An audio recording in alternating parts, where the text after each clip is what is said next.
Behind the Horizon is an indie farming and nature RPG developed by Jadawin.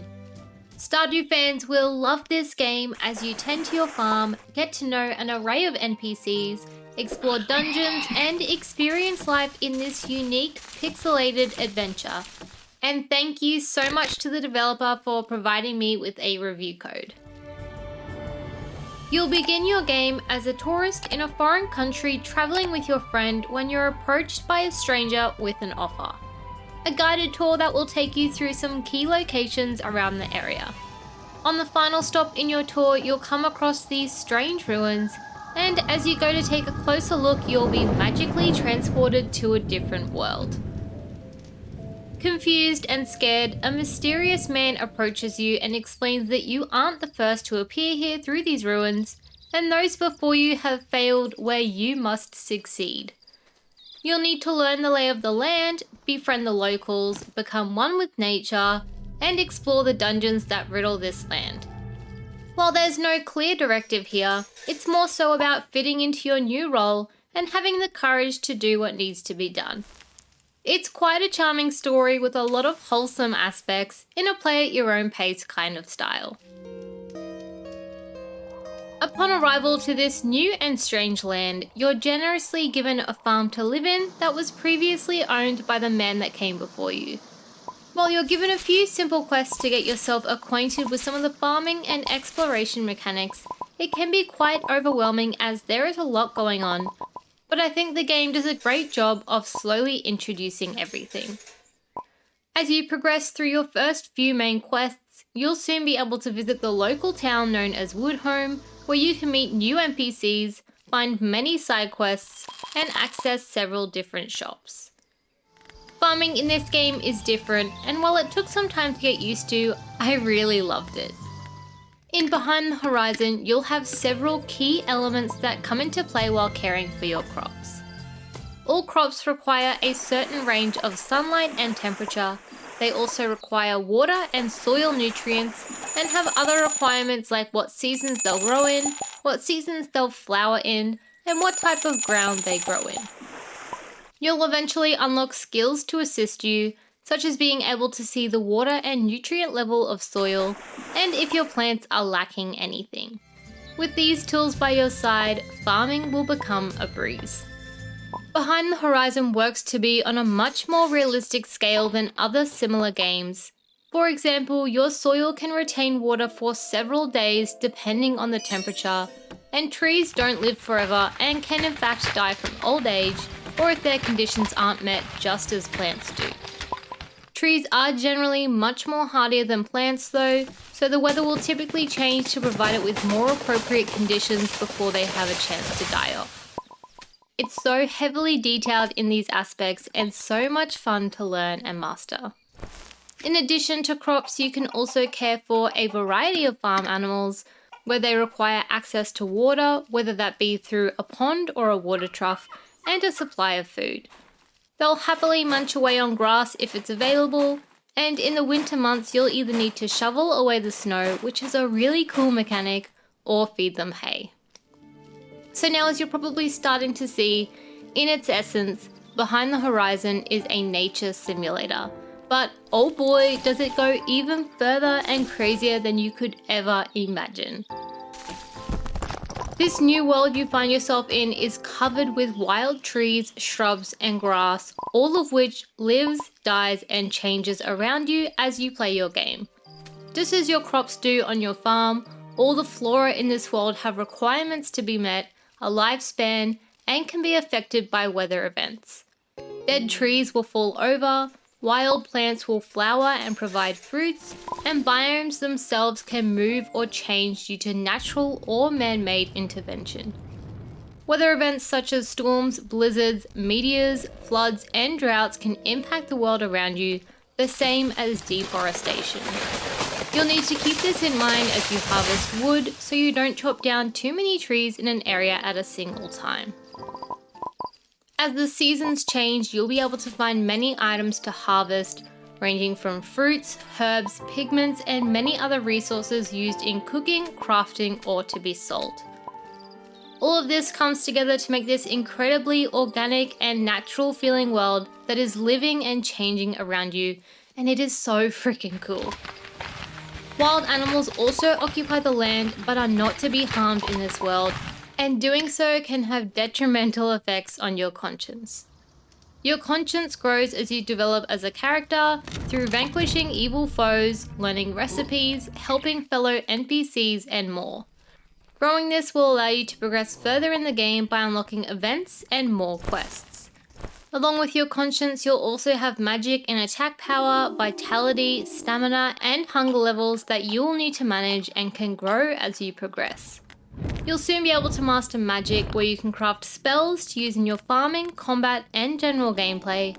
There is such a massive variety of spells, and it's really exciting and rewarding to slowly build up your character, unlocking more powerful and useful spells as you do so. The town of Woodhome is quite a large village that you'll soon discover not too far into your gameplay. This town features many NPCs who go about their daily tasks, tending to their animals and crops and managing their shops if they have one. As it goes with these games, you'll help out these townfolk in one way or another through various side quests, and eventually you'll come to befriend them. Doing this comes with massive advantages, as these villages will often give you gifts every few days, which I know doesn't sound super helpful, but trust me, in a game where every resource is precious, they can give you some pretty awesome gifts. You'll experience many cutscenes, learn backstories, ignite romances, and more through these quests, and it's just a delight to get to know many of these interesting NPCs.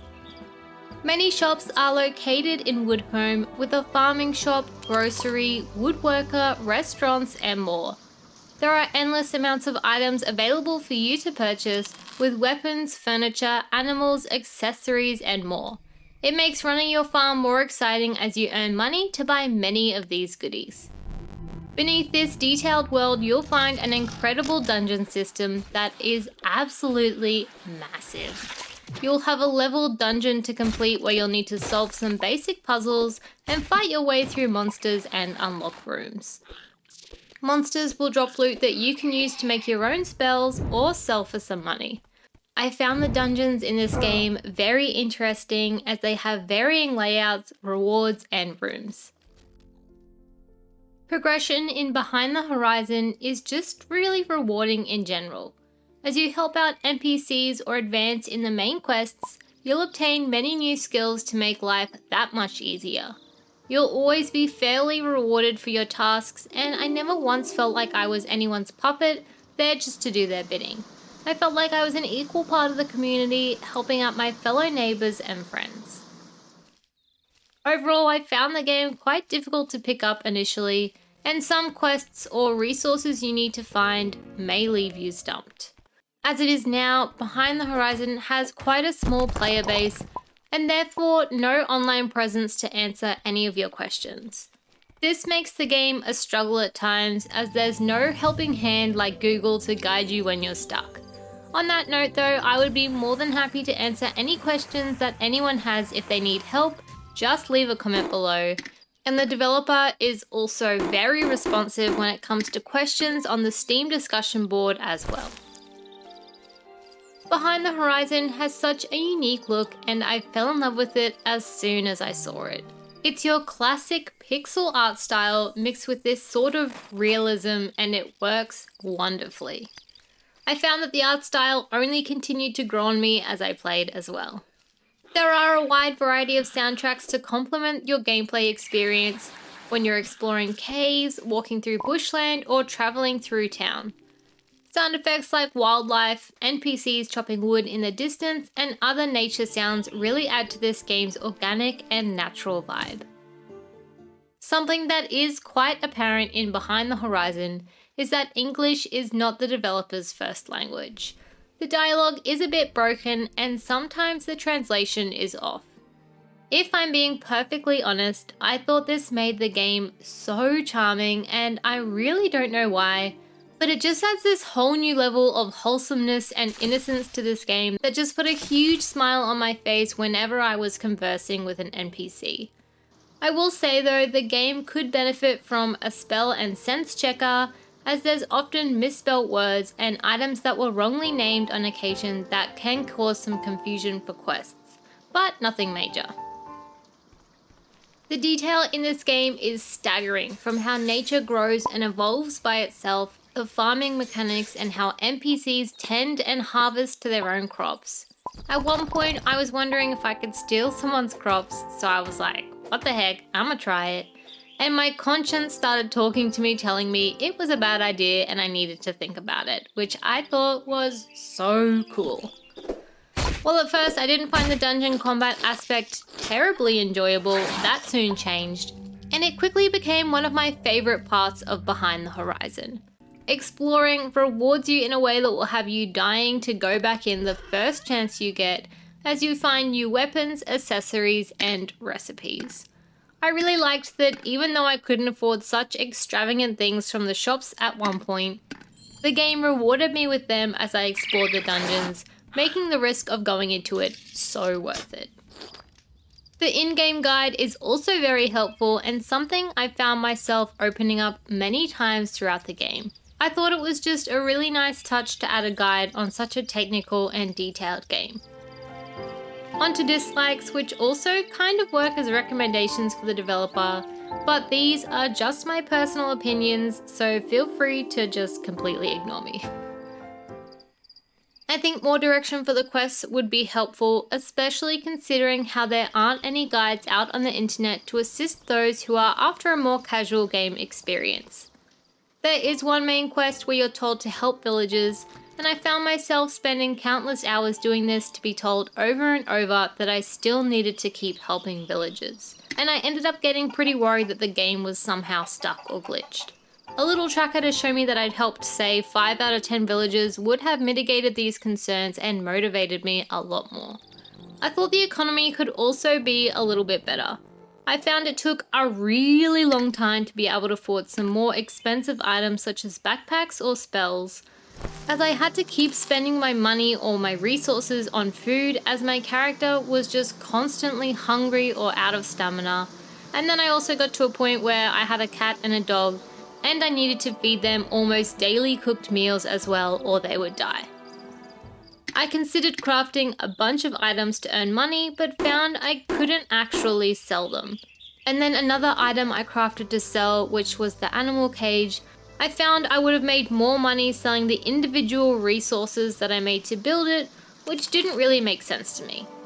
At 65 hours in, I was only just recently able to afford the spell to tame my llama to be able to use it as a mount, and I'm still trying to save up to be able to purchase my first animal barn. Lastly, a little pet peeve, but I found the sound effects for hitting enemies in combat really unsatisfying. Maybe something with a bit more oomph, followed with a visual aid to see that I've hit an enemy, would have been awesome. I just had to put a section in here about the developer. From my initial contact, I could see how much love and joy this developer has for their game, and the more I looked into this, the more I realized just how dedicated they are. Through Steam, I could see regular updates, bug fixes, and even a DLC, which I'm very excited to try. In the discussion thread, the developer responds to every single comment and question, usually within a day. And there was one thread I was reading where someone was just asking question after question after question, and the developer responded happily and promptly each and every time. There was another person who requested accessibility controls as they had issues using a keyboard, and within a week the developer had implemented new controls so that this one person could play their game. I also personally had an issue with the game that ended up being because my own laptop wasn't running properly because I hadn't updated it in a really long time. And I had a response to my question within hours and a resolution. I cannot recommend this game enough. I believe fans of Stardew will really enjoy this one, and also just any farming RPG lovers as well. It's such a detailed and beautiful game with hours upon hours of content. To wrap this all up, the game is really cheap, about $20 Australian. I personally think with the amount of content, it should probably cost more. So in saying that, it's very good value for money. Even if you don't think this game is for you but know someone who might be interested, please let them know about it. Behind the Horizon has such little exposure, and I truly believe this game could be a big hit if it got some more attention. Also, if you do try it, please consider leaving a review on Steam for it. Thank you so much for watching my review. I hope you liked it. Please like and subscribe if you did, and I will see you in the next review. Bye!